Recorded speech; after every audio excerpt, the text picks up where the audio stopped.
Então, meus amigos, bom dia a todos. Meu nome é Luiz Heleno Albuquerque Filho. É com grande honra e prazer que eu inicio mais um webinário do DENIT, um projeto conhecido como IPR+, idealizado aqui na coordenação geral pelo nosso coordenador Amaro Venâncio. A ideia do IPR+, e a gente já contou, nós estamos no 9º webinário nosso, ele se iniciou em outubro do ano passado, e nós tivemos a participação já de diferentes professores do Brasil. O evento foi pensado como uma forma do DENIT e o IPR apresentarem as pesquisas que eles têm desenvolvido com diferentes atores importantes no Brasil. Nós já tivemos esse evento com professores da Universidade Federal do Ceará, da COP do Rio de Janeiro, da Universidade Federal de Santa Maria, Universidade Federal de Santa Catarina, Universidade Federal de Viçosa, Universidade Federal do Recôncavo da Bahia, e hoje nós temos a honra de receber 2 pesquisadores da Universidade de Brasília, que são os professores que eu vou falar brevemente o currículo dos professores. O professor Márcio Muniz é graduado em Engenharia Civil pela Universidade Federal do Ceará. Ele tem mestrado em Engenharia Civil pela PUC do Rio de Janeiro. Fez doutorado na Universidade de Wyss et Swansea, no Reino Unido. Tem pós-doutorado em Nagoya, no Instituto de Tecnologia do Japão, e especialidade em projeto rodoviário também por um instituto japonês. Ele é professor da Universidade de Brasília já desde 1986, é pesquisador nível PQ 1B do CNPq, ele é membro do Comitê Editorial Científico de diversas revistas nacionais e internacionais, tem experiência na área de geotecnia e pavimentação com ênfase em métodos numéricos, orientou uma pancada, são cerca de 32 teses de doutorado, 55 dissertações de mestrado, mais de 380 trabalhos científicos publicados, diversos prêmios recebidos, coordena diversos projetos financiados pela CAPES CNPq e pela FAPDF. Ele é membro também de alguns conselhos superiores de algumas fundações e atualmente, honrosamente, ocupa a vice-reitoria da Universidade de Brasília. Esse é o professor Márcio Muniz, que é quem inicialmente vai proferir o webinário. Em um segundo momento, a palavra vai ser passada para o professor Raul Lobato. Ele é docente do curso de Engenharia Civil da Universidade Federal do Mato Grosso, no campus de Araguaia. Ele é graduado em Engenharia Civil pela Unimat, campus de Sinop. É mestre em Ciência de Materiais também pela Universidade Federal do Mato Grosso. Atualmente cursa o doutorado, honrosamente o doutorado aqui na UNB, inclusive sob orientação do Márcio Muniz, e tem experiência de docência na área de mecânicas do solo, estradas, pavimentação, manutenção de pavimentos, hidráulica e drenagem. Os interesses dele estão muito na área de pavimentação rodoviária e na área de geotecnia. Os colegas, só um minuto, nesse momento, ministrarão uma palestra /webinário com o título Método Medina, Método de Dimensionamento Nacional, Avanços e Perspectivas. Conforme o nosso rito, os colegas terão 1 hora, 1h10 para apresentação, e após esse espaço eu peço que os colegas que tiverem sugestões, contribuições, questionamentos, apresentem suas considerações no chat, e ao final do evento a gente abre para o espaço de discussão. Tá bom? Professor Márcio, professor Raul, novamente obrigado pelo convite e pela confiança em se fazerem presentes aqui. Nós já temos, nesse momento, 175 pessoas na nossa sala. Palavra com o professor Márcio Muniz. Saudações a todos os ouvintes. Gostaria de começar agradecendo a confiança e a parceria do DENIT. Temos vários amigos e colegas por aí, especialmente da Diretoria de Projetos e Pesquisa. Agradecer ao professor Luiz Guilherme, agradecer ao Luiz Heleno aí, e toda a equipe do IPR. Agradeço pelas palavras aí da apresentação. Como dito, então, eu sou Márcio Muniz, eu vou fazer a parte inicial. O Raul está aqui do meu lado, vou deixar ele se apresentar rapidamente e, em seguida, lançamos aí a apresentação e eu começo. Bom, pessoal, bom dia a todos. Agradecer também aí a confiança do Luiz Heleno e do professor Márcio para estar aqui nessa oportunidade falando um pouco sobre o Medina, que tem sendo desenvolvido aqui no âmbito da parceria IPR Infralab. Espero que seja aí proveitoso aí para todos os presentes. E, no geral, é isso. Daqui a pouco eu assumo a apresentação. Espero que todos tenham aí um bom evento.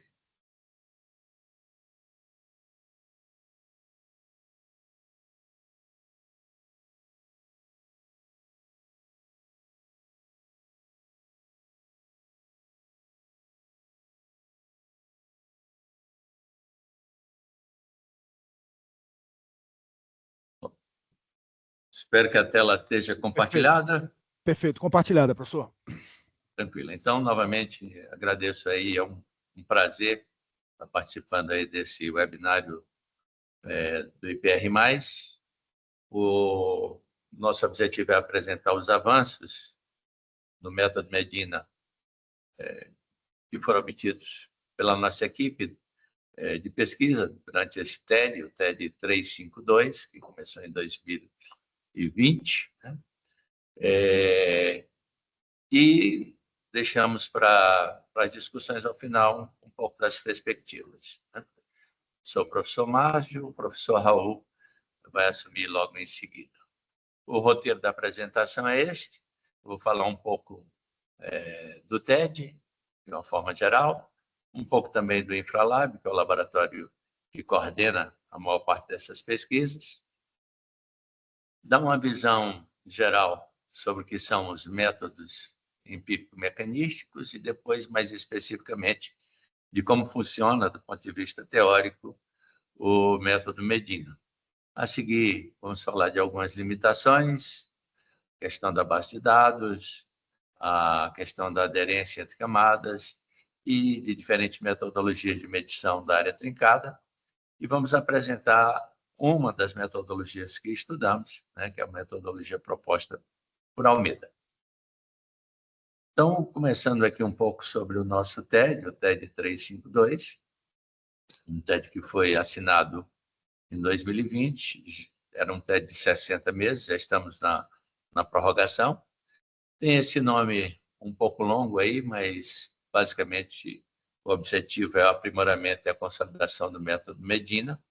Temos também uma perna aqui de estudos complementares com geossintéticos e drenagem de pavimentos ferroviários. Então, temos uma parte rodoviária, como está mostrado aqui no nosso logo, e uma parte ferroviária. O TED, então, é capitaneado pelo DENIT, pelo IPR. A coordenação geral fica aqui no Infralab, que é um laboratório ligado à Faculdade de Tecnologia da Universidade de Brasília. Nós contamos também com pesquisadores do LTP, da Poli e da USP, sob o comando da professora Lied, do GAP-PASB, da Universidade Federal de Santa Maria, com vários colegas, eu vou mostrar todos no final, e da Universidade Federal de Campina Grande, com o laboratório LEP, sob o comando do professor John Kennedy. Então, esta é uma visão geral da equipe, são muitos outros pesquisadores. Então, o TED foi assinado entre o DENIT e a UNB em maio, como eu falei. Estamos já na fase final do TED. Eu, Márcio Muniz, sou o coordenador geral, né? E temos duas pernas, uma frente rodoviária e uma frente ferroviária, cada uma delas com 5 metas. Na frente ferroviária, uma das metas é a calibração do programa, que em parte vai ser discutida aqui. O estudo de outras ferramentas, a verificação dos métodos de cálculo do Medina em relação a outros métodos disponíveis, outros programas empírico-mecanísticos, a ampliação do banco de dados e uma série de cursos de capacitação. Na parte ferroviária, temos a instrumentação de alguns trechos ferroviários, o desenvolvimento de um modelo físico em escala 1:1, com ensaios dinâmicos, e o estudo de geossintéticos empregados em drenagem e obras ferroviárias. A parte ferroviária é liderada pelos professores Rafael Cerqueira, aqui da UNB, e o professor N. Palmeira, que é o nosso expert em geossintéticos. E a parte rodoviária conta, né, com o apoio, como eu falei, da professora Lied, da Poli USP, do professor Kennedy, da Universidade Federal de Campina Grande, do professor Magnus Baroni, da UFSM, e também como colaboradores os professores David, Luciano Sperti e Lucas Bueno. E contamos com o apoio da Andréa Cardona e da Ivone. Isso aqui é o pessoal que está, digamos, na frente do projeto como um todo, e sobre cada um deles nós temos vários alunos de mestrado, de doutorado, e entre outros. A parte, tanto computacional quanto laboratorial, em grande parte é feita aqui no Infralab. O Infralab é o laboratório de infraestruturas da Faculdade de Tecnologia. Na verdade, não é um laboratório, é um condomínio de laboratórios. Nós temos tanto a parte de solos, a parte de pavimentação, a parte de energia, a parte de engenharia territorial. Mas naquilo que nos cabe, né, um laboratório grande, um laboratório de quase 2.000 metros quadrados, subdividido em diversas salas ou sublaboratórios. Temos um laboratório de hidrodinâmica, onde fazemos ensaio de fluxo em 3D, tudo filmado. Temos o laboratório de solos completo, incluindo a parte de solos não saturados. Temos o laboratório de ligantes, incluindo os DSRs mais modernos. Uma sala onde preparamos, compactamos e cortamos os corpos de prova. Temos um laboratório muito avançado de partículas, em que a gente pode estudar desde partículas extremamente pequenas, da ordem de, não de nano, mas de micrômetros, até partículas usadas em ferrovias, da ordem de 2, 3 polegadas. Né? Temos o laboratório onde são feitos ensaios especiais nas amostras de concreto asfáltico. São feitos ensaios de todos os tipos, ensaios de fadiga, ensaios de modo de resiliência, ensaios variando frequência, de tensão controlada, deformação controlada, temperatura controlada, com os diversos tipos de corpo de prova, desde corpo de prova cilíndricos, corpo de prova de ensaio brasileiro, corpo de prova em vigas em 4 pontas e por aí vai. Então, toda a caracterização mecânica do concreto asfáltico e também do concreto de cimento Portland pode ser feito nesse laboratório. Vou começar, então, dando uma visão geral de métodos mecanísticos empíricos, né, dentre os quais se enquadra o Medina, e que é a principal tendência hoje dos projetos rodoviários em todo o mundo e também no Brasil, que sai da fase lá do método totalmente empírico, do método Murilo, baseado na resistência, e passamos ao método mecanístico empírico, o Medina. Todo método mecanístico empírico, começando pela parte mecanística, envolve, né, como todo projeto, um pré-projeto em que a gente define a estrutura, as diversas camadas e uma espessura inicial para essas diversas camadas.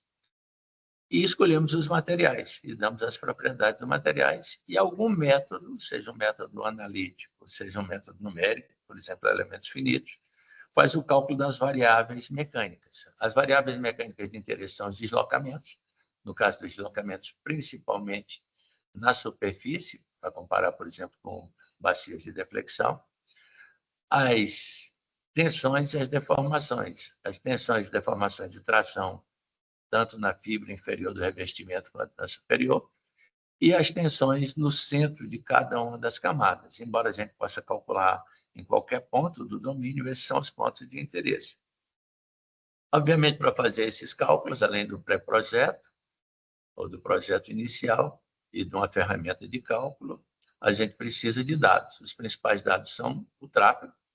No caso do Medina, o tráfego vem da forma convencional, da mesma que era usada no método do CBR, em termos de número de passadas do eixo simples padrão, né, com um certo tempo de projeto, 10 anos, 15, 20 anos, então temos o tráfego em termos de NP, os materiais disponíveis e suas propriedades, né, no caso, as principais propriedades para as camadas granulares são o módulo de resiliência e o coeficiente de Poisson, já que os cálculos do Medina são feitos com base na teoria da elasticidade. E para o material do revestimento, o concreto asfáltico, os parâmetros de fadiga. Além desses dois dados fundamentais, tráfego e propriedades mecânicas dos materiais, a gente pode entrar com dados de técnicas construtivas e fatores ambientais. Dentro dos fatores ambientais, principalmente temperatura, que tem uma influência muito grande no comportamento no módulo, né, das camadas asfálticas, e umidade, que tem uma influência muito grande também no subleito. Atualmente, esses fatores não estão embutidos diretamente no Medina. Com base, então, no tráfego e nos materiais disponíveis, o método também tem que assumir certos parâmetros de projeto. A gente vai projetar para atender que características. No caso do Medina, especificamente, a área trincada e o afundamento da trilha de roda. Esses são os dois principais parâmetros de projeto. Outros métodos empírico-mecanísticos já entram também com a irregularidade longitudinal, né, com o I. E o método geralmente tem uma certa confiabilidade, que pode variar com o grau de confiança que a gente tem nas entradas, né, dos materiais, como é o caso do método americano, e, no nosso caso, a confiabilidade é baseada no tipo de rodovia, na importância da rodovia. Bom, com esses dados, então, a gente usa um método de cálculo. No caso do Medina, o método de cálculo é um método analítico, que vai estar embutido num certo programa, que eu vou falar depois, né? Esses cálculos, então, tensões e deformações e deslocamentos, tem que ser comparado com os parâmetros de desempenho. No caso do Medina, a área trincada, que está fixada num valor de projeto de 30%, e o afundamento de trilha de roda, que varia de acordo com a rodovia, daí da ordem de 10 milímetros a 20 milímetros a aceitação.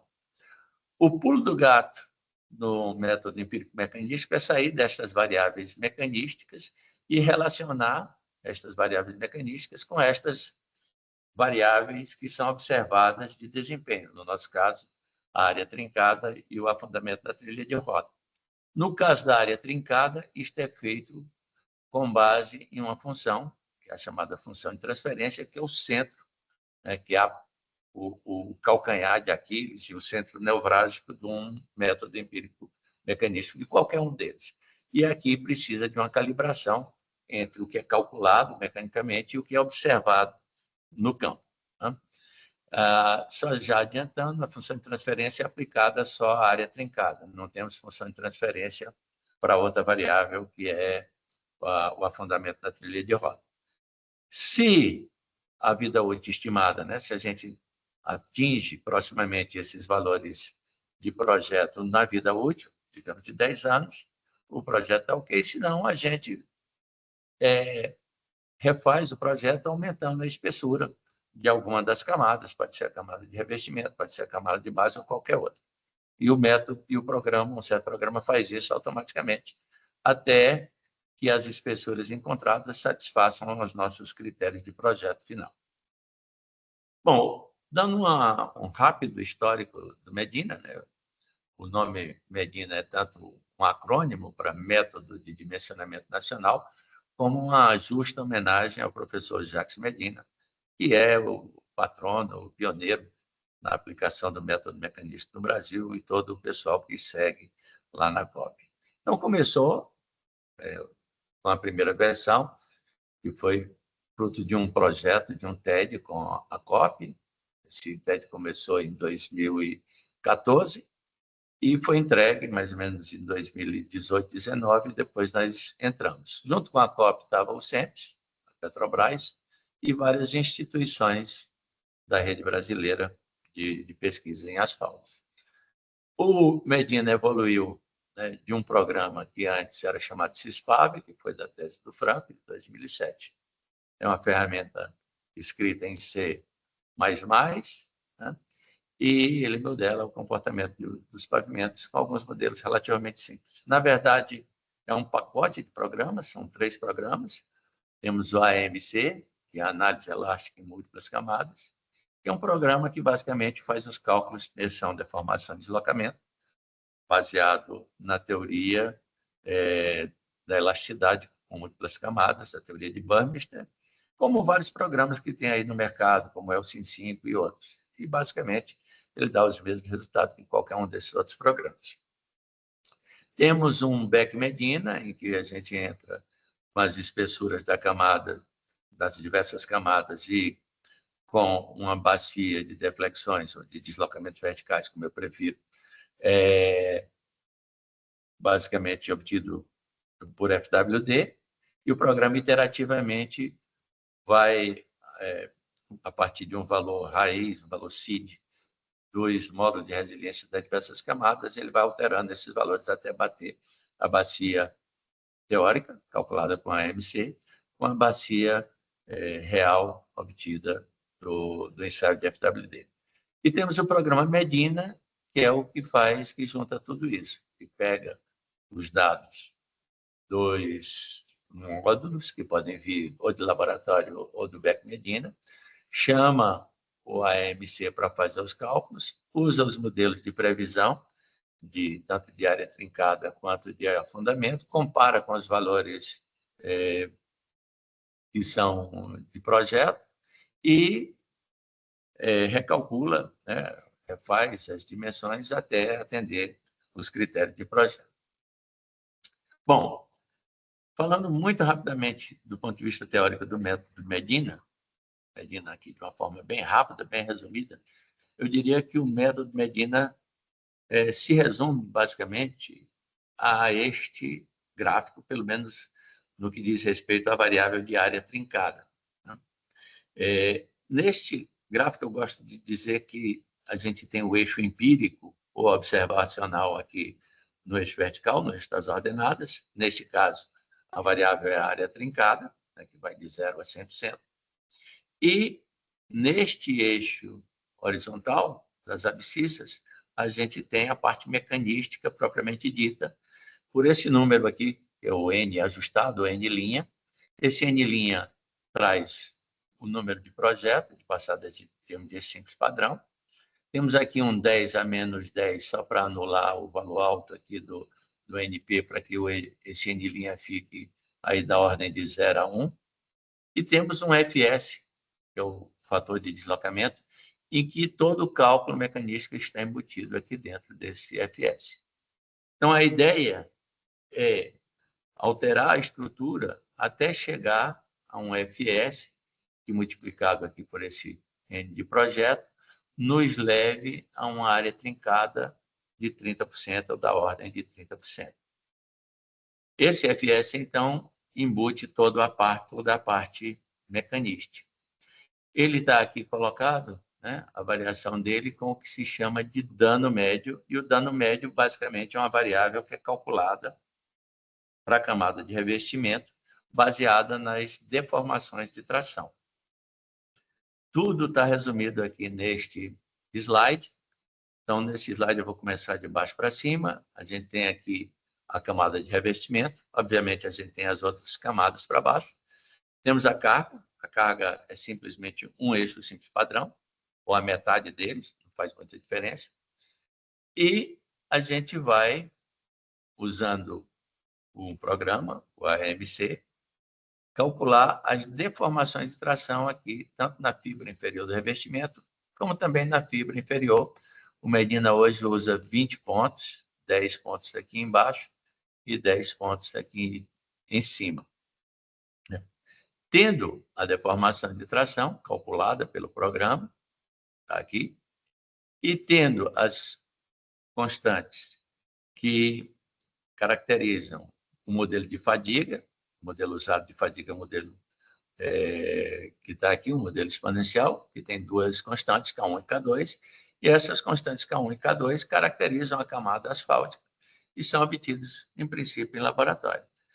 Tendo a deformação, a gente calcula, então, pelo modelo de fadiga, o número de passadas que levaria à ruptura por fadiga do revestimento. A cada ponto, então, tem um certo número de passadas. E o inverso desse número de passadas é o que o programa chama de dano, né? Dano local em cada um desses pontos. É como se fosse o consumo de fadiga, para um número de passadas aqui de projeto unitário. E soma-se, então, os danos desses 20 pontos, se divide por 20 e temos o dano médio. Esse dano médio, basicamente, define o fator de deslocamento, o FS, segundo essa variação, dano médio vezes FS, e esta curva, também uma curva exponencial, que, tirando o log dos dois lados, dá essas duas constantes, C1 e C2, que no projeto original tinha esses valores. Com esse FS, então, e com o número de passadas desse padrão de projeto, a gente calcula o N' e ajusta aquela curva anterior, que está aqui, né? Com base em vários pontos que foram obtidos em campo, ajusta-se, então, a melhor curva entre a área trincada observada e o FS e o N' calculado. Esta curva tem esse formato de S, chamado de uma sigmoide, então, da área trincada, com esta expressão exponencial, onde aqui nesse A e nesse B, nós temos o N', que foi calculado a partir do dano, né?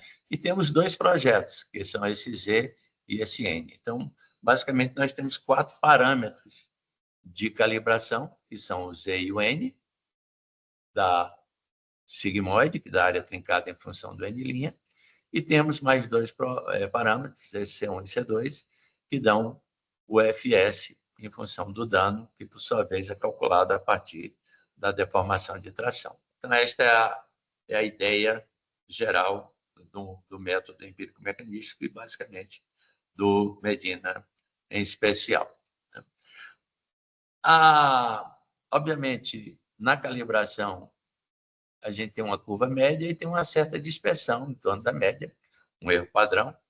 Esse erro aumenta com o valor de área trincada, então, empiricamente, tem uma curva do erro padrão em função da área trincada, que é ajustada por essa curvinha, que tem esses 2 parâmetros que estão aqui, vamos chamar de A e B, que também poderiam ser calculados ou considerados parâmetros de calibração.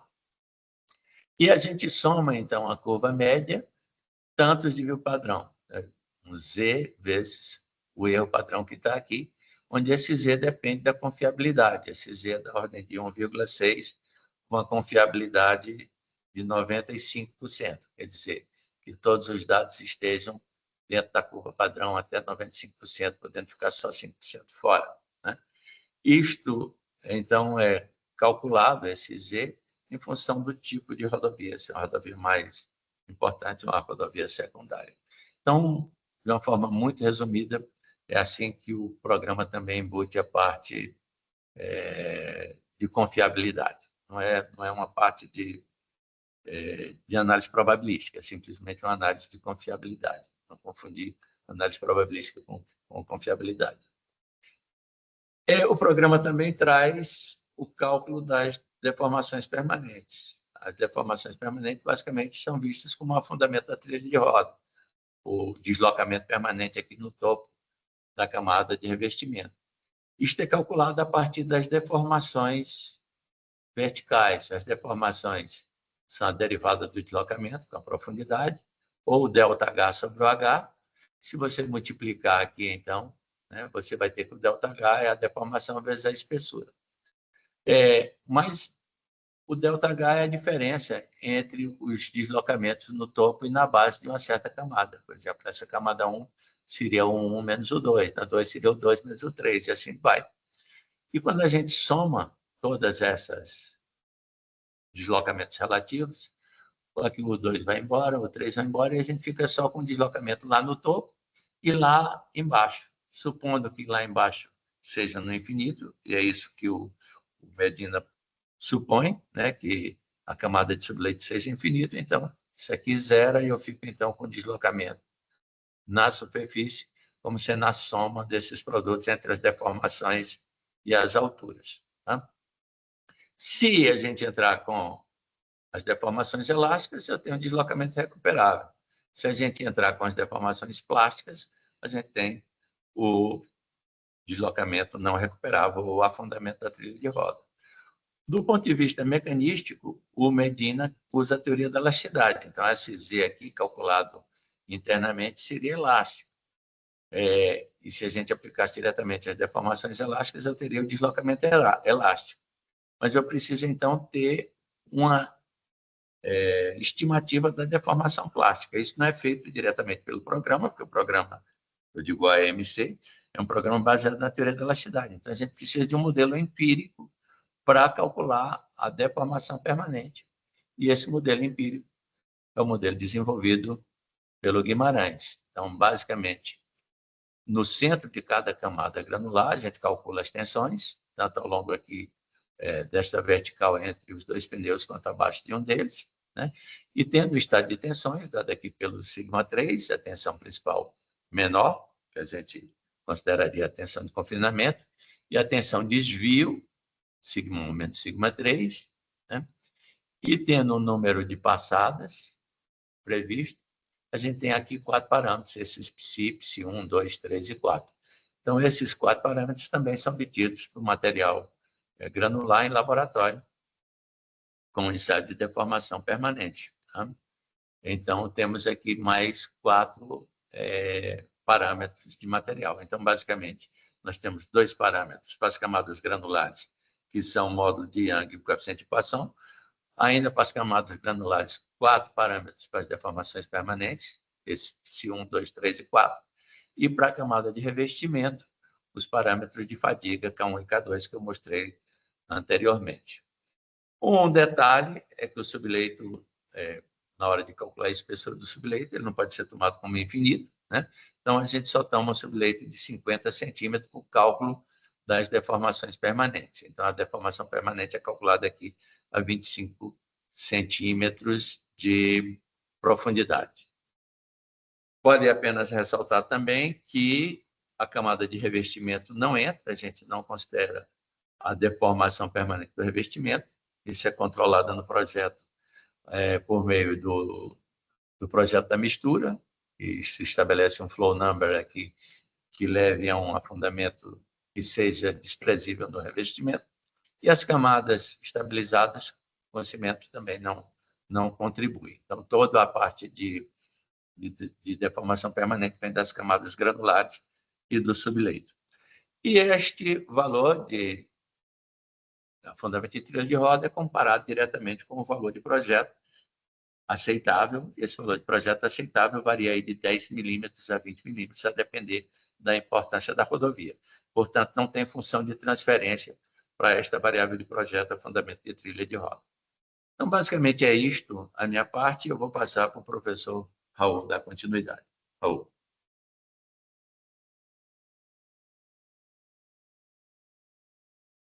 Bom, pessoal, então, dando continuidade, né, conforme o professor Márcio apresentou, claramente o Medina ele representa um grande avanço dentro do sentido de dimensionamento de pavimentos no Brasil, né? Principalmente por apresentar uma abordagem menos empírica que o método de projetos que o método de projetos do DNR apresenta, e também por possibilitar levar em conta, né, as propriedades de fadiga e de deformação permanente, de fadiga das misturas asfálticas e de deformação permanente para os materiais granulares.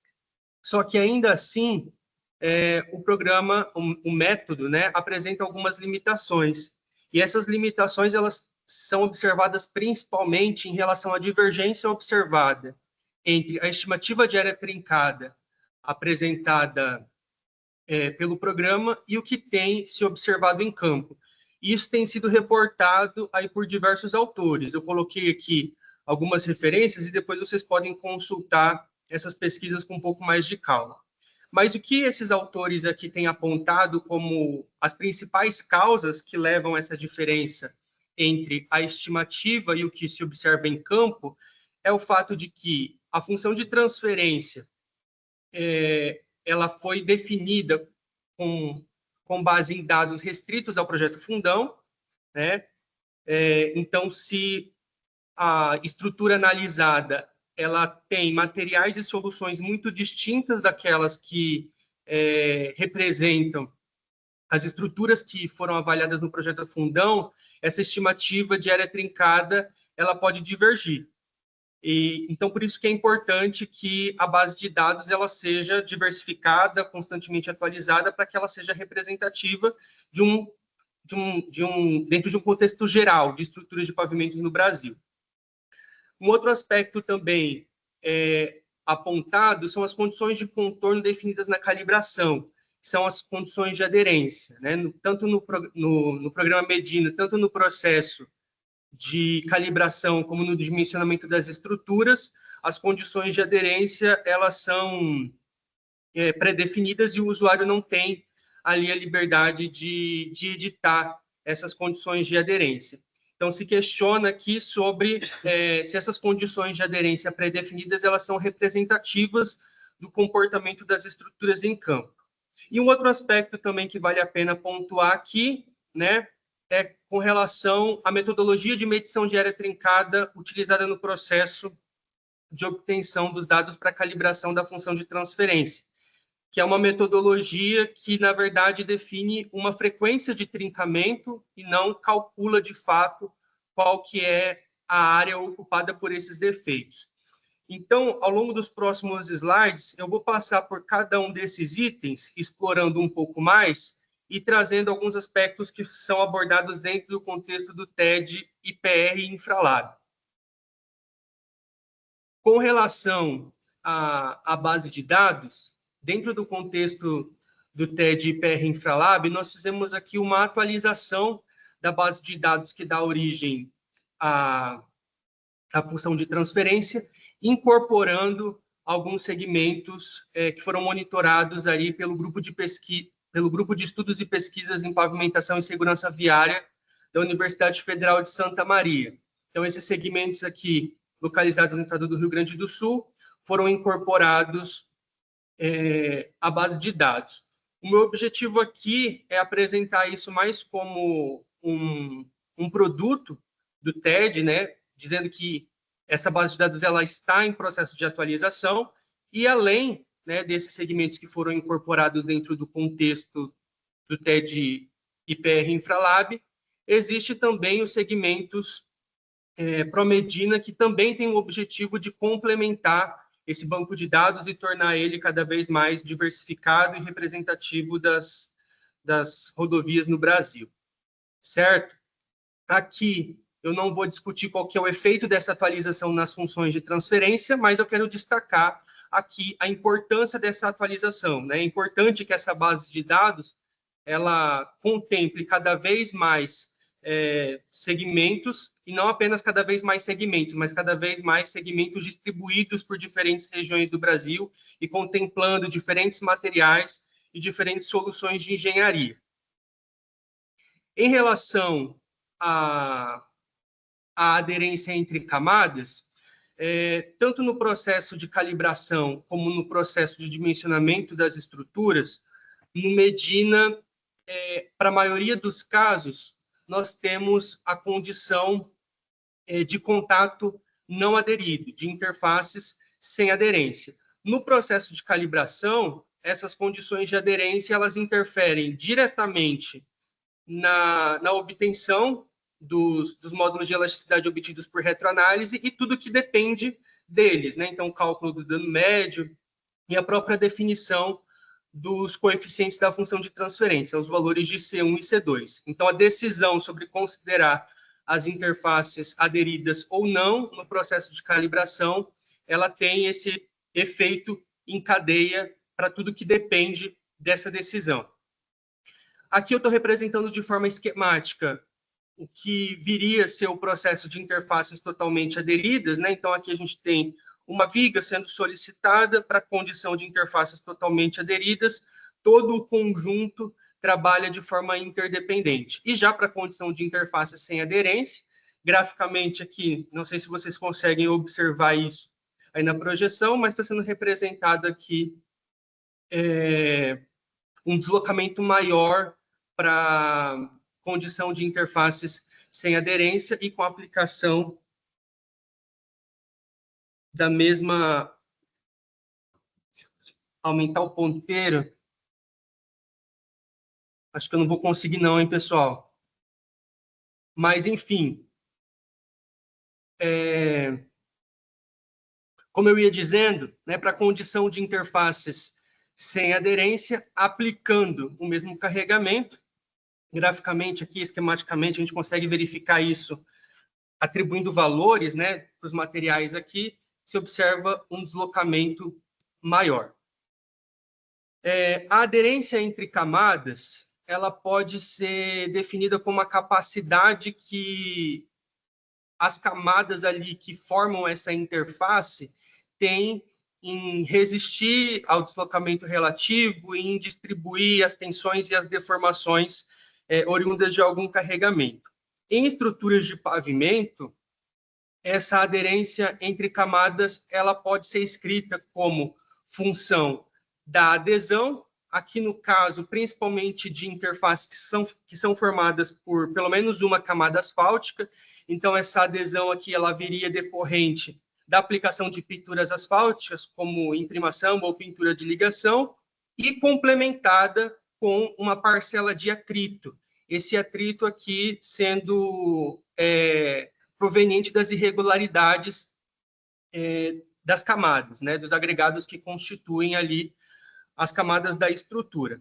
Então, a aderência entre camadas é essa capacidade, né, que a interface tem em resistir aos deslocamentos relativos e sendo formada por uma soma dessas parcelas, né? Eu tenho essa aderência composta tanto por uma parcela de adesão como por uma parcela de atrito. No caso das interfaces entre camadas granulares e entre camadas granulares e o subleito, nós temos ali a predominância do atrito.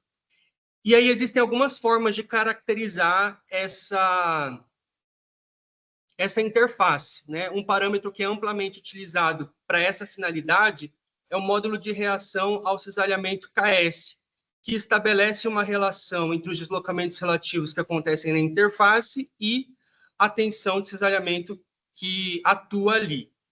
O que é importante deixar claro aqui é que esse KS aqui, ele é uma medida de rigidez. Então, quando o KS ele é igual a zero, a rigidez é nula. Então, não existe restrição ao deslizamento. E aí, comumente, a gente se refere a esse estado de rigidez nula como um estado sem aderência. Coloquei aqui entre aspas justamente porque o KS não é uma medida de aderência, é uma medida de rigidez. Isso é importante ficar claro aqui. E quando esse KS tende ao infinito, a rigidez da interface tende ao infinito, então o deslocamento relativo entre as camadas fica totalmente restrito, que é o estado que a gente comumente se refere como uma condição totalmente aderida. Em 1976, o Zahn ele propõe um modelo para a representação do KS em função de um parâmetro adimensional L.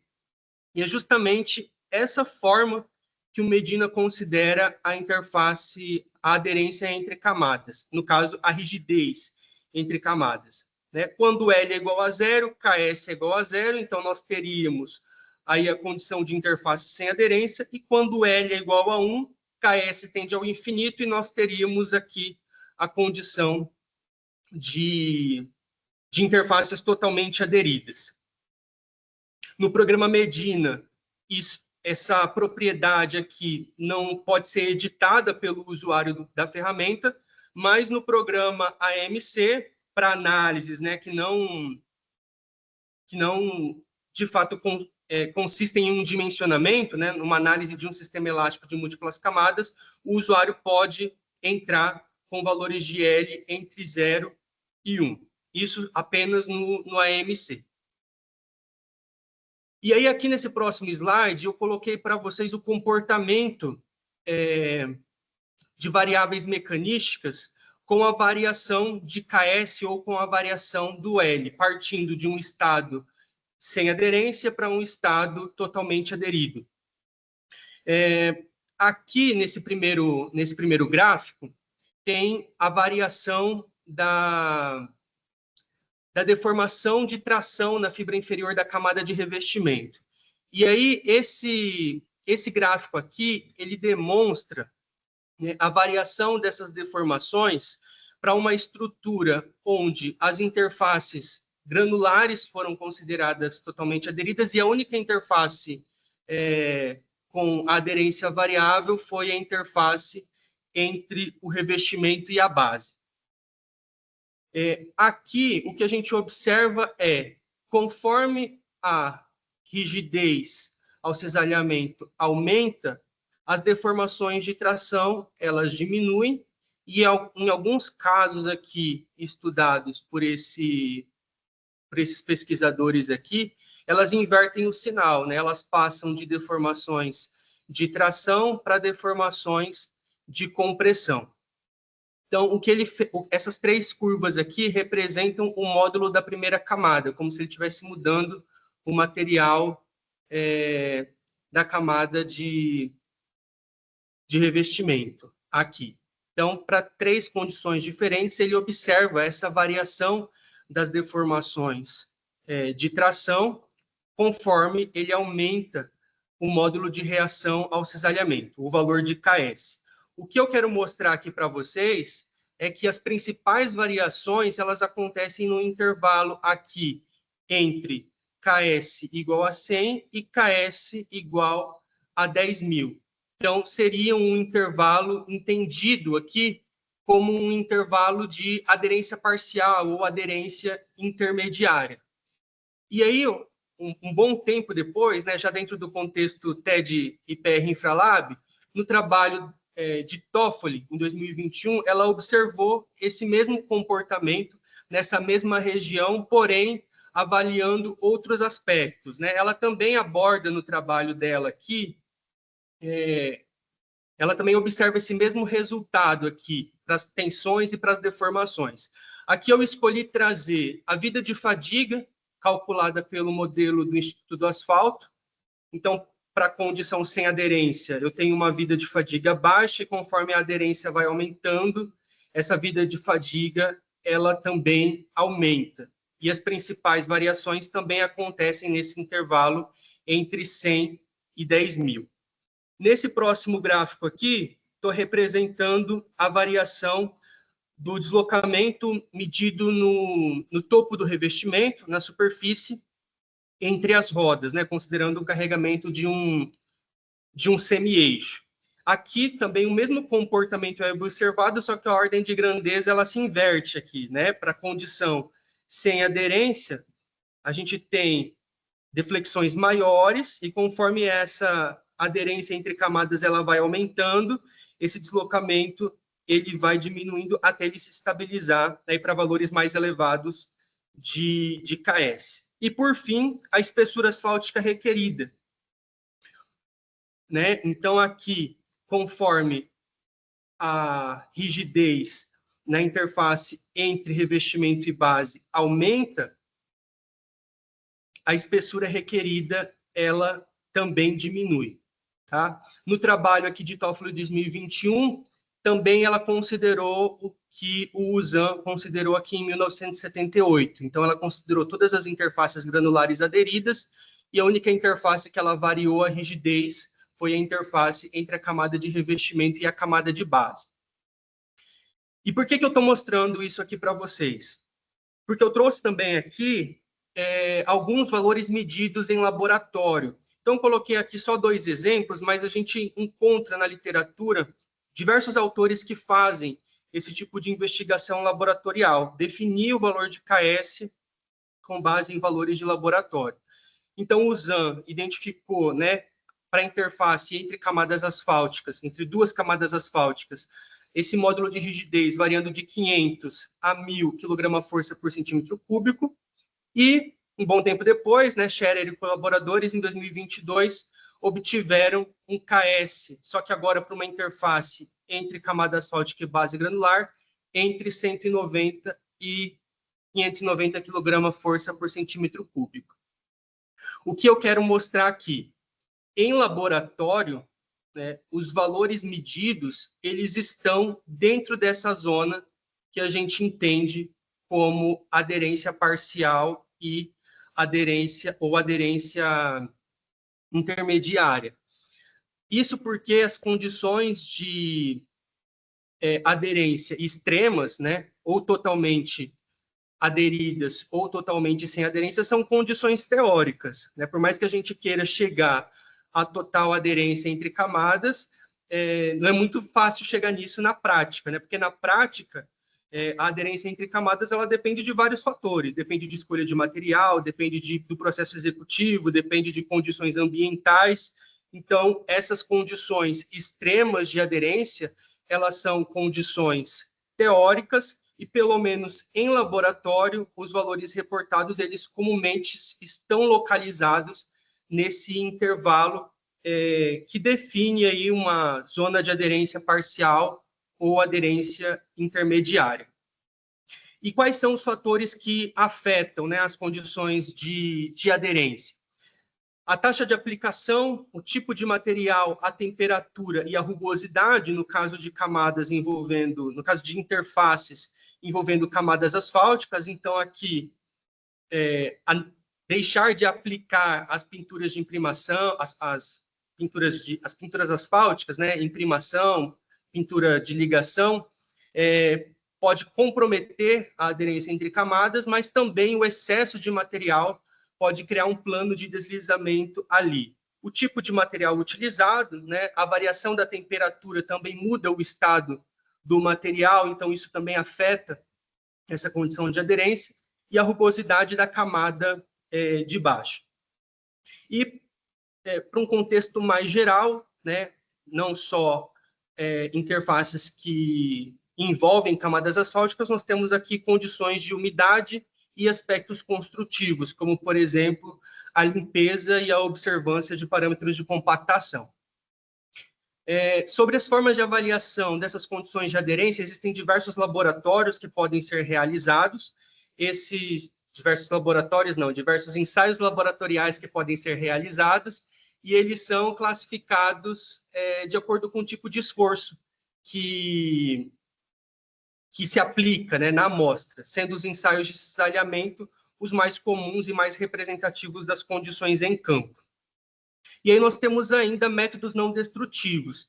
Eu listei alguns aqui para vocês, né, com destaque aqui para as métricas baseadas em deflexões, que são métodos que são aplicados diretamente em campo, e aí por esse motivo eles obtêm uma resposta da estrutura global, né? Ele não te dá efetivamente a característica da interface, mas ele te dá uma resposta sobre a estrutura como um todo, e essa resposta ela pode ser utilizada para uma avaliação qualitativa de forma complementar ao que se obtém com a realização de outros processos.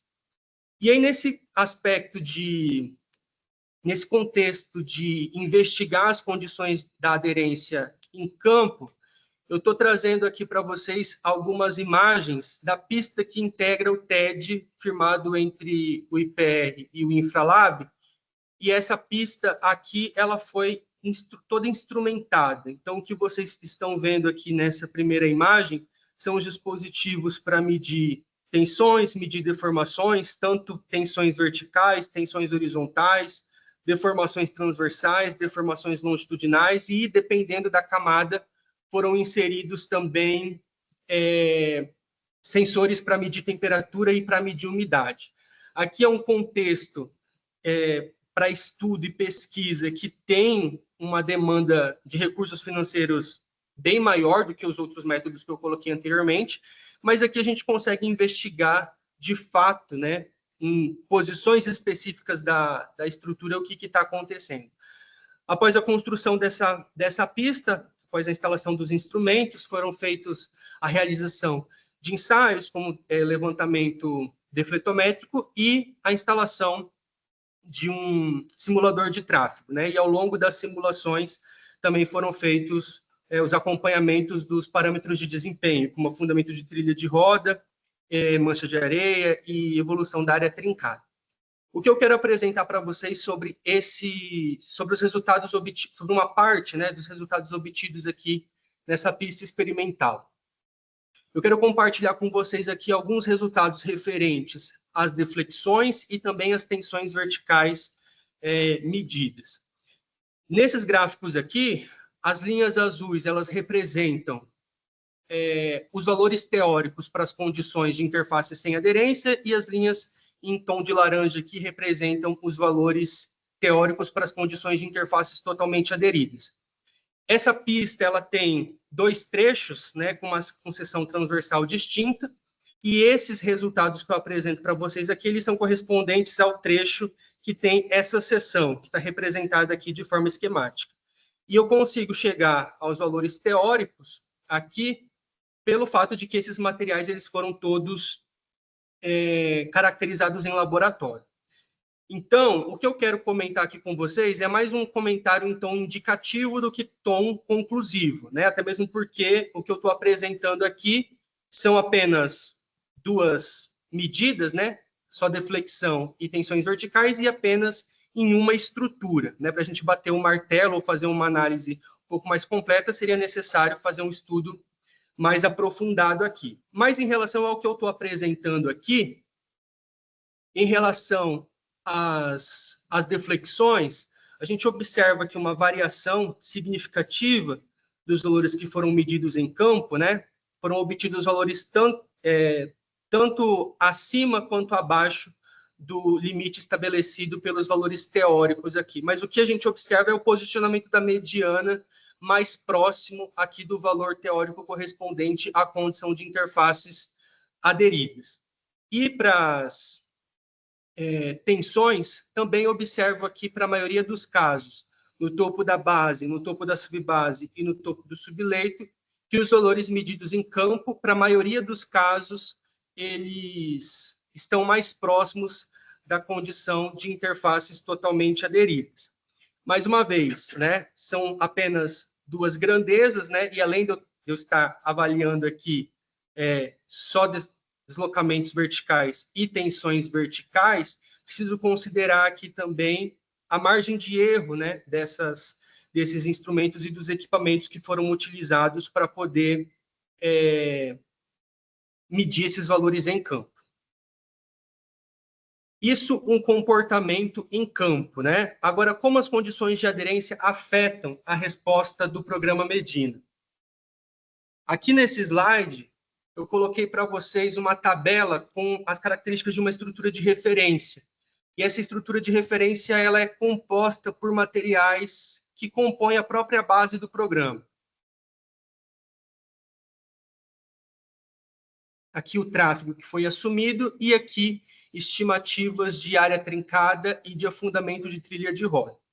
Nesse caso aqui, são funções de transferência que foram calibradas para essas condições específicas, né? Eu falei no começo da minha fala que as condições de aderência impactam o processo de calibração, então aqui de fato foi feito um processo de calibração exclusivo para cada condição de aderência, já com a base de dados atualizada.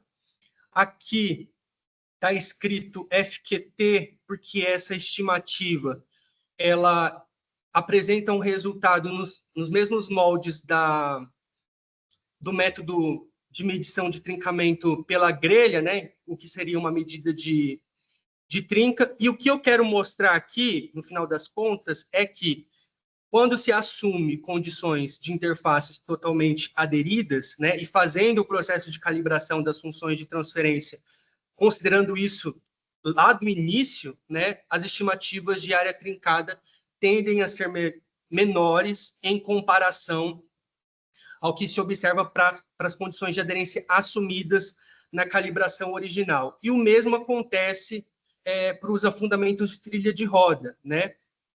A estimativa de afundamento de trilha de roda para a condição de interfaces totalmente aderidas, que é o que está sendo representado aqui nesse slide pelas linhas em laranja, é menor do que a estimativa obtida considerando as mesmas hipóteses da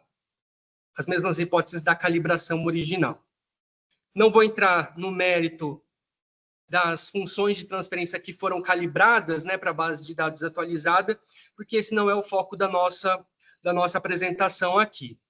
E aí, por fim, um outro aspecto importante que precisa ser levado em consideração é a metodologia de medição de área trincada, Então, nós temos dois métodos normatizados aí pelo DENIT, a 007 de 2003, que, de fato, mede a área ocupada pelo defeito, e a 433 de 2021, que, na verdade, é uma medida de frequência, né? A área trincada ela é calculada como o número de células onde existem defeitos e sobre o número total de células avaliado.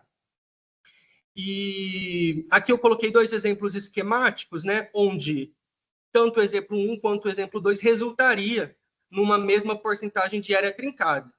Mas percebam aqui que a minha intenção foi representar trincas maiores e trincas, né, coloquei um traço um pouco maior aqui, né, para representar um nível de severidade diferente, o que resultaria, né, num mesmo resultado aqui, uma mesma classificação. Que é uma grande questão desse método, né? A severidade do defeito, a extensão do defeito não é avaliada, mas sim a sua ocorrência. E aí, como um produto do TED, eu coloco aqui para vocês um estudo que foi feito entre essas duas metodologias, em parceria com o pessoal de Santa Maria novamente, e o que a gente observa é que as estimativas em termos da 433 de 2021 tendem a ser maiores que as estimativas em termos do que propõe a 007 de 2003. Aqui a gente tem um ajuste bastante satisfatório, e é um ajuste que ele foi uma equação, né, de conversão de uma resposta para outra, que foi obtida considerando segmentos implantados e monitorados no estado do Rio Grande do Sul. O que eu apresento nessa segunda figura aqui é uma correlação também entre a 433 e a 007, só que agora apresentado por Almeida e colaboradores em 2024, só que aqui com dados de um segmento na Bahia, que também apresentam um ajuste satisfatório, assim como o ajuste aqui da correlação apresentada pelo pessoal da UFSM. Quando a gente sobrepõe essas duas equações, a gente observa que elas têm um comportamento semelhante. E aí eu entendo que existem duas formas de implantar isso dentro do Medina, né? Ou a gente implanta essa correção no final do cálculo, né? Então pega a resposta de área trincada que o programa apresenta e faz uma conversão, né? Essa primeira proposta ela implicaria num ajuste da marcha de cálculo do programa. E uma segunda alternativa seria converter os dados no início do processo de calibração. Então, fazer todo o processo de calibração, considerando como dados de entrada área trincada em termos da 007 de 2003 e obter valores de C1 e C2 correspondentes a essa metodologia de medição de área trincada. Explorados todos esses pontos que conversam diretamente com as limitações que a gente enxerga no método Medina hoje, eu quero apresentar para vocês aqui o que foi desenvolvido considerando a metodologia proposta por Almeida e colaboradores em 2024. Essa metodologia ela está melhor descrita num artigo da Eninfra de 2024. Então, eu não vou entrar em muitos detalhes aqui, por conta do tempo, mas, basicamente, o que o artigo ele pontua é o que eu já pontuei aqui com vocês, né? Além da divergência entre os dados medidos em campo e as estimativas do programa, o programa Medina ele retorna estruturas muito mais robustas que aquelas comumente dimensionadas na prática da engenharia rodoviária no Brasil. Então, o que o artigo ele faz? Ele pega a base de dados utilizada para a calibração das funções da função de transferência atual e avalia em comparação ao monitoramento de segmentos do SGP, né? Então, ele observa aqui um certo alinhamento. Esse alinhamento aqui ele já acontece após converter os dados em termos de frequência de trincamento para área trincada de fato, que é o que traz a 007, e nota que a sigmoide atual talvez não seja tão representativa desses dados quando eles são plotados em termos de área trincada. Mas a análise ela não para nesse comparativo dos dados que deram origem à função de transferência aos dados do SGP. Ele também compara com dados preliminares do segmento Promedina. E aí são definidos níveis prováveis de ajuste. Esses níveis prováveis de ajuste, eles são definidos por sigmoides, onde o parâmetro Z ele foi variado e o parâmetro N foi mantido fixo em 5. Então, Z variando de 0,25 a 0,45 é o que o artigo sugere como uma área de investigação para ajustar a curva sigmoide atualmente utilizada no Medina. E aí o roteiro de ajuste basicamente consiste na definição de estruturas de pavimentos a serem dimensionadas. Essas estruturas elas são avaliadas elas são dimensionadas pela prática atual do DENIT. Essas estruturas de referência elas são avaliadas pelas diferentes sigmoides propostas pelo artigo. Essas estruturas são ajustadas para atender o critério de área trincada de 30%. E aí, por fim, é feito um comparativo entre as estruturas que atendem, né, os critérios do Medina e as estruturas de referência que foram dimensionadas segundo a prática atual do DENIT.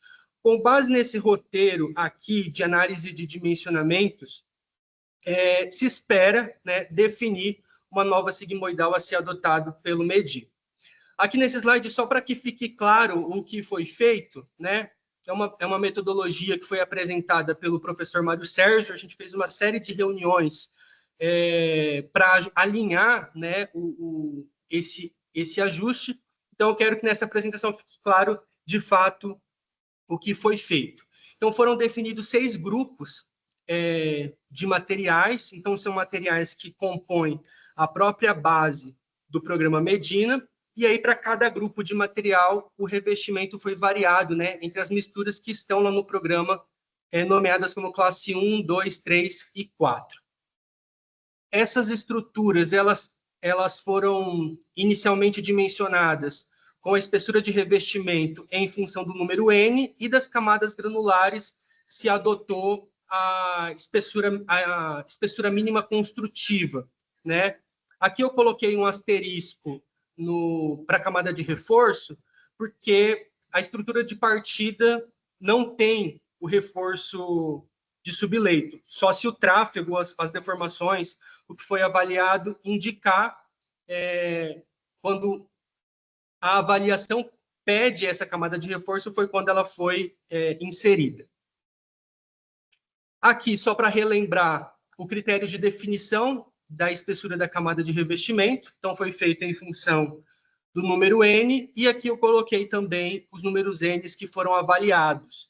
Então, nessa primeira etapa de definir as estruturas de referência, nós temos 192 dimensionamentos de referência. E aí, esses dimensionamentos de referência, eles são feitos calculando variáveis mecanísticas de interesse, né? Deslocamento vertical recuperável, deformação de tração horizontal, tensão horizontal de tração no caso de bases cimentadas, e tensão vertical ou deformação vertical no topo do subleito.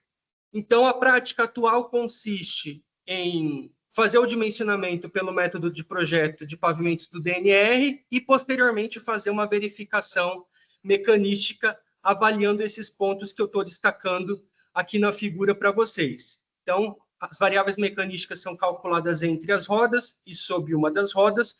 O valor mais crítico é considerado na avaliação pós-dimensionamento inicial pelo CBR. E aqui nesse processo, essas variáveis mecanísticas elas já são calculadas para a condição de interfaces totalmente aderidas.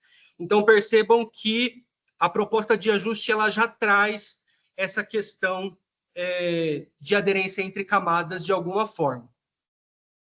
Aqui coloquei isso de forma um pouco mais resumida, né? Então, nesse dimensionamento de referência, se o N de projeto não era atendido pelo N previsto por algum modelo preditivo, essa estrutura foi ajustada nessa etapa de dimensionamento de referência. Os modelos utilizados são esses que eu coloco aqui para vocês. Então, para o deslocamento vertical no topo do revestimento, o modelo que consta lá na Pro 11 de 79. Para a fibra inferior do revestimento e para o topo do subleito são os modelos recomendados pela instrução de projeto do DR de São Paulo. E para a fibra inferior da camada cimentada, no caso das estruturas que têm essa camada cimentada, foram considerados os modelos dos próprios materiais que constam lá na base do Medina. Então, para as estruturas flexíveis, foi feito um aporte inicial na camada de revestimento. Para as estruturas semirrígidas, aporte inicial na camada de base. Esses dimensionamentos, né, após o dimensionamento de referência, já testando aqueles níveis de ajuste sugeridos pelo artigo, eles já foram feitos buscando atender os critérios do Medina. Então, a porcentagem de área trincada, os critérios de deformação permanente, os critérios de perda de rigidez, no caso das camadas cimentadas, e isso tudo foi feito considerando uma confiabilidade de 95%. Aqui, no caso, a função de transferência ela foi fixa, então mantendo C1 e C2 conforme os valores apresentados por Fritz em 2019, né, independentemente do dano médio, e as condições de aderência no cálculo, nesse ajuste, né, no programa Medina, foram mantidas as mesmas. No dimensionamento de referência, considera as interfaces totalmente aderidas, mas nesse ajuste não foi feita nenhuma modificação nas condições de aderência no programa. E os parâmetros da curva sigmoide foram N igual a 5, né, mantido fixo para todos os casos, e o Z variando 0,25 a 0,45, conforme o artigo sugeriu. E aí, aqui no caso, a gente tem 960 dimensionamentos servindo de referência para esse ajuste.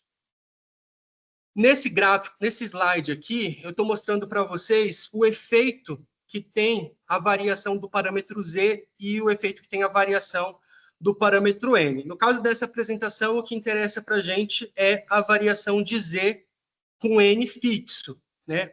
O que se tem observado é que as estruturas em campo, na prática, elas têm demorado mais para apresentar trincamento. Então, é como se tivesse um prolongamento aqui da fase elástica.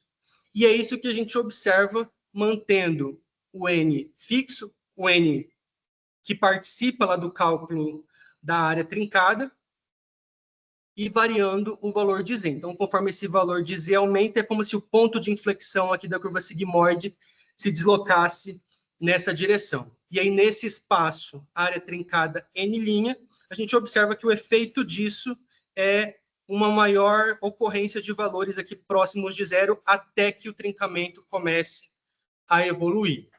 Então, é isso que a gente espera, né, com esse ajuste. Variando o Z de 0,25 a 0,45, a gente espera esse comportamento aqui. Pronto. Então, os 960 dimensionamentos, eles estão apresentados nesse slide aqui para vocês. O que está sendo posto aqui? Está sendo posto aqui para vocês a combinação de número N, classe da mistura asfáltica, o valor de Z, e o valor que está sendo representado aqui são as estimativas de área trincada apresentadas pelo programa. O que está em verde são os casos que atendem o critério de 30%, e o que está em vermelho são as situações onde esse critério não foi atendido. E aí eu quero explorar um pouco esses resultados aqui, tanto em termos de atendimento do critério de área trincada, como redução da espessura da camada de revestimento e redução da espessura total. Não sei se vocês conseguem observar, mas existem alguns valores aqui nesse slide que o número está em negrito. O que significa isso aqui na representação? São os dimensionamentos onde a estrutura de referência não precisou ser alterada. Então, com a espessura de revestimento definida pelo critério do número N e as espessuras mínimas construtivas adotadas para as camadas granulares, o critério de área trincada ele foi atendido.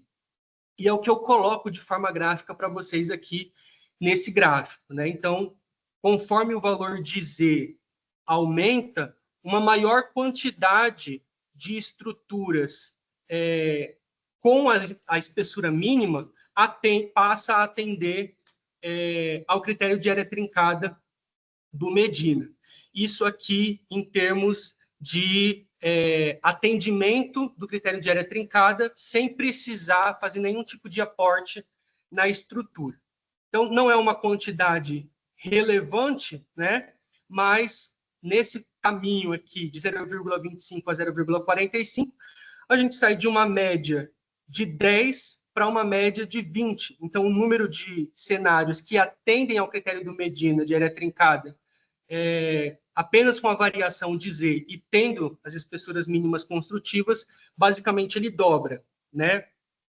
E com relação agora ao atendimento do critério de área trincada de modo geral, né, fazendo aportes na estrutura e tudo conforme eu apresentei para vocês anteriormente, a gente também observa uma evolução, né, um aumento nesse número de cenários atendidos. Então, conforme o valor de Z foi variado aqui, a gente tem um maior número, né, de casos que atendem ao critério de 30% de área trincada.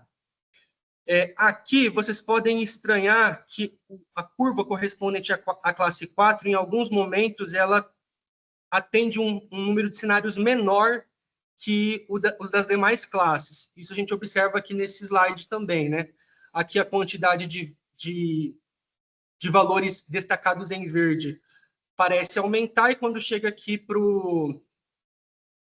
a classe 4, eles dão uma diminuída. E isso a gente observa principalmente para os grupos B, C, E e F, que são os grupos em que a gente tem camadas cimentadas. Isso acontece por conta da própria definição do fator de fadiga da mistura, né, que está restrito a esses limites aqui de deformação. Então, se a deformação for menor, dependendo do comportamento da curva de fadiga fora desse domínio aqui, pode ser que eu tenha um comportamento completamente diferente do que eu observo aqui dentro. E é o que acontece aqui para a classe 4, né? Aqui dentro, de fato, a gente tem ela performando melhor do que as demais classes de fadiga, só que aqui, né, para esse material que está lá na base de dados do Medina, para deformações menores, que é o que a gente espera em estruturas de base cimentada, ela tem um desempenho menor do que as demais classes. Falando sobre espessura do revestimento, o que eu coloco aqui para vocês é a variação média dessa variação em função do tráfego.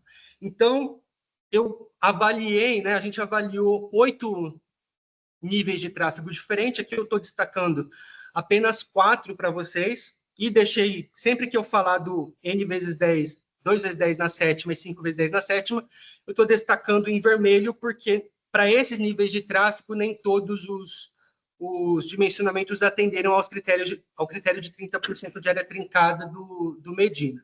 Mas o que a gente observa aqui dependendo do nível de tráfego, a gente vai observar uma variação significativa na espessura necessária, né? Para os baixos níveis de tráfego, isso não é tão relevante, mas quando começa a aumentar, né, o nível de tráfego, a gente já observa que com o aumento de Z, a espessura requerida, ela se reduz um pouco, né?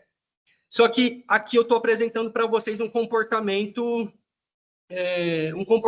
médio, né? Se eu olhar para cada grupo de forma isolada, eu vou observar, por exemplo, aqui que no grupo A, a maior variação ela ocorre aqui no nível de tráfego de 5 vezes 10 na sexta, né? Então, aqui é uma curva média, mas expandindo isso para cá, eu observo que para as estruturas com a mistura classe 1, essa variação na espessura da camada de revestimento dentro desse cenário de amostras, né, de dimensionamentos que a gente fez, a gente observou uma variação da ordem de até 40%.